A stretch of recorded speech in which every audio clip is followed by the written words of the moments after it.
Hey guys, welcome back to the channel. My name is Maxine. I have Avoidant Personality Disorder and ADHD. And today I want to talk about love, being worthy of love, and more specifically, romantic love. If anybody's noticed, I've been a little MIA the last month, I think. That wasn't intentional. I picked up an old habit. If you know, you know. And I've since put it back down, so that's good. But I was really incapable of participating in life for a minute there. So that's what happened. But while I was away, I was reading a lot. And I was specifically reading books that contained really great romances. Shout out to my Sarah J. Maas fans. I'm currently reading a Jennifer Armentrout series, which isn't as good, but that's neither here nor there. And it just had me thinking, the main trope of these stories is that two broken people that have had trauma in their past and are still affected by it come together. They see the worst parts of each other and they fall in love and have this great, amazing, supportive love anyway. And while these are fiction stories, I think that is the goal when dating and seeking romantic relationships, right? Is to be able to be completely yourself, flaws and all, and be accepted and embraced anyway. And maybe especially for those of us with avoidant personality disorder. And as I've mentioned in past videos, I've always really struggled with unmasking in relationships, and especially while seeking and dating, seeking relationships and dating. I never really knew how to be myself while doing that. I was always trying to be this idealized version of me that they would want to be with. And I mean, the last time that I dated was so many years ago, I wasn't even really familiar with this concept yet. But in hindsight, I can recognize how postured I was when dating, and I just never had a good sense of self, so I didn't know how to show up in those situations as an authentic version of me. So then obviously, when you enter a relationship in that manner, and then, as the relationship continues and you're unable to maintain that mask, that can really cause things to fall apart over time, both in your own confidence and also in your partner's confidence in you. And so, I don't know, I've just been thinking about what it even means to be worthy of a love like that. And if everybody is, because I've heard that a lot, that people will say everybody deserves love. And on one hand, I do agree with that. But in the avoidant personality disorder way of everybody but me, right? We never feel like we deserve to be loved. And, it's like, did Hitler deserve, to be loved? There's got to be a line somewhere where we feel like maybe somebody is not a good person, and for that reason they're undeserving. There are a lot of men on the internet I can see on Instagram that think that a woman that is overweight does not deserve to be loved still.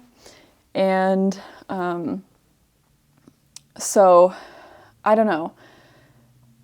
It's just something I've been thinking about a lot, because in these stories, although these people have this trauma that they've yet to overcome a lot of the time, it's always balanced out by really positive personality traits. They're always very brave. They're always very selfless. They're always, sometimes they're quite confident or like sassy. Usually they're very like laid back, and so it seems like the positive traits would still outweigh the negative traits. And when I look at myself and my own life and dating history and feeling dissatisfied with the way that I've been loved, it's hard for me to feel like I don't deserve exactly what I've gotten, because although I don't think I'm a horrible person, I know that I have good things going for me. I know that I'm a nice person, and that I'm, relatively smart. It's only a few things compared to the breadth of things that are working against me, right? I'm unemployed and broke. I don't take care of myself. I'm quite lazy. I'm depressed and anxious. I'm stressed out all the time. I'm very sensitive. I just have a lot of things weighing me down compared to the few positive traits that I can see in myself. And that makes me think that that type of, that like quality of love that everybody is chasing, that you read about in stories, is really never going to be realistically available or accessible to me. It's just not possible for another person who is going to value, positive traits that I don't have. That's just it's never going to be me. And I'm not even saying, like, there are traits that I would value and look for in another person that I don't have. So it's like, if I wouldn't love myself as a separate person, why would I expect anybody else to? And is it fair to? And I don't know, I'm just really struggling with that. Does that mean that none of us are worthy of being loved that way unless we work on ourselves until we're better people that have more to bring to the table? Or am I looking at it the wrong way? Or is it a standards thing?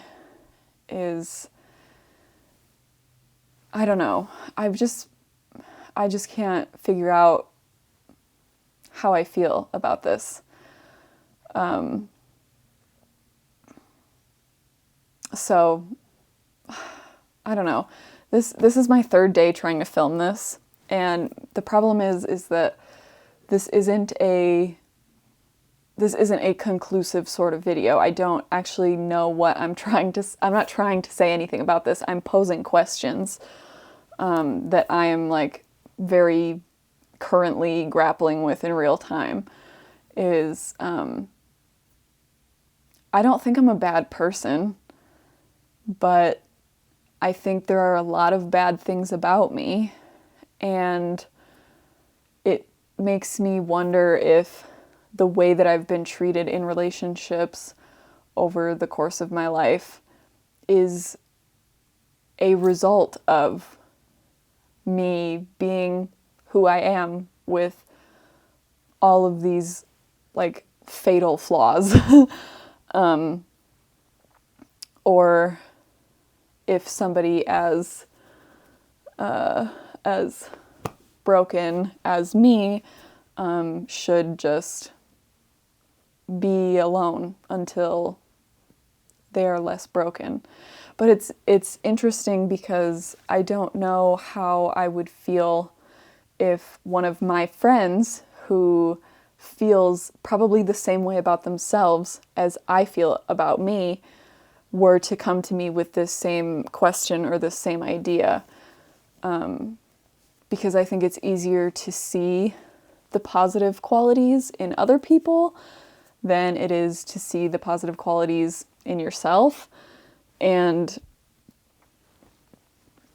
so maybe I have more going for me than I think that I do, but there's no denying the things that are working against me and the things that I could improve and the things that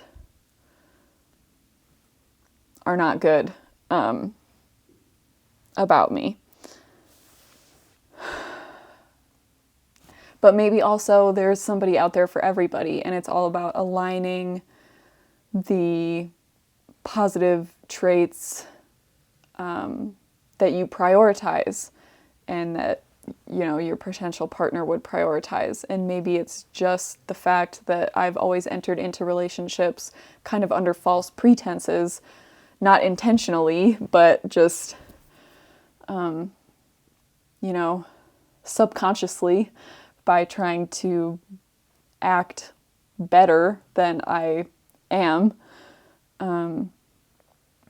Or have I gotten worse over time? Maybe when I was entering into those relationships back then, it wasn't as false as it seems like it was now, because I do know that I have gotten worse. I've gotten more depressed.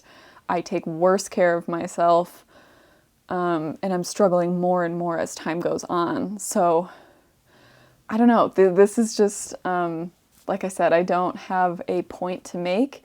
These are just thoughts that have been consuming me over these past weeks as I've been away. And I think it's worth talking about. Dating and love when you have no self-esteem and no sense of self and no frame of reference for your self-worth. It's just very confusing. And I want to say I don't mean to imply in this video that I'm like being treated horribly in my current relationship. That's not true at all. Relationships are complicated. Long-term relationships are complicated. They're not always good all the time. And maybe the way that I'm thinking about this is just simply unrealistic.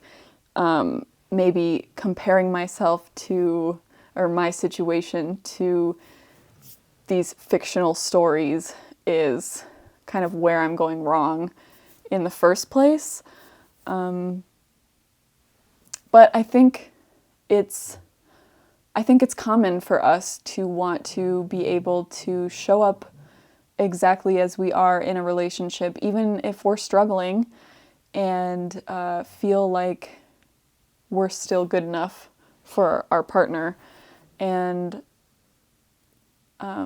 it's hard to say when it doesn't feel that way for somebody with avoidant personality disorder. It's hard to say whether that's coming from our partners or whether that's coming from us. Even if I was in a beautiful, perfect, super happy, loving relationship, I probably still wouldn't feel like I deserved it, or probably still wouldn't feel good enough for that person. So it's just difficult. It's difficult to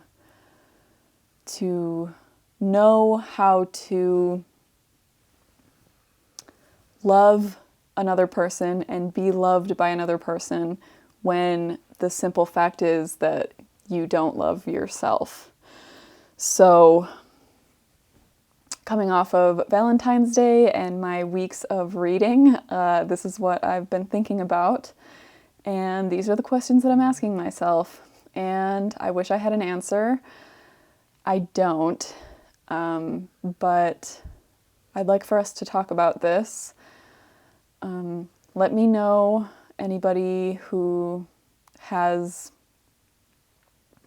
experience in dating, or maybe somebody who's been married or is married currently. If you can share your experiences in the comments, I'd love to hear what you guys think about this topic.